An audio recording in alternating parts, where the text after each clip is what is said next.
The images are no less shocking even with the passing of time. New videos now emerged of the chaos and the violence.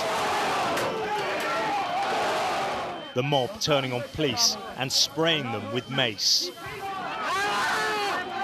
This officer was trapped, pinned by a metal door and screaming for help that didn't come. Anger at Donald Trump, accused of inciting this, is growing all the time.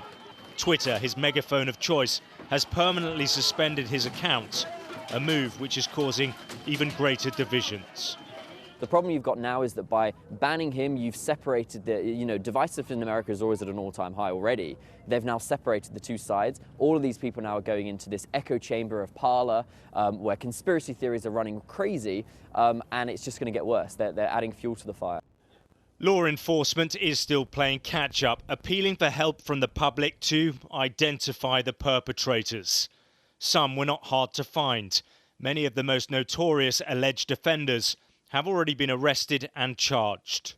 The flag here is flying at half-mast in memory of the police officer Brian Sicknick, who was killed during the violence. You can see security has been tightened up massively. A fence has been erected around the perimeter and the National Guard's been drafted in. But the immediate question for Homeland Security is, how did this happen in the first place?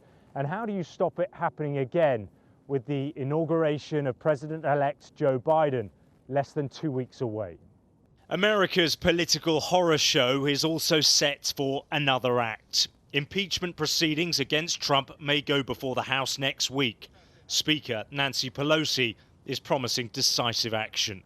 But as the transfer of power nears, and with only a few days left in Trump's term, impeaching him for a second time, another first for the norm-breaking president, risks even greater disunity. Those people who were storming the Capitol and who are now in danger of being arrested and prosecuted, those people would feel like martyrs, and they would think that Donald Trump was a martyr, particularly if impeachment is only a Democratic effort.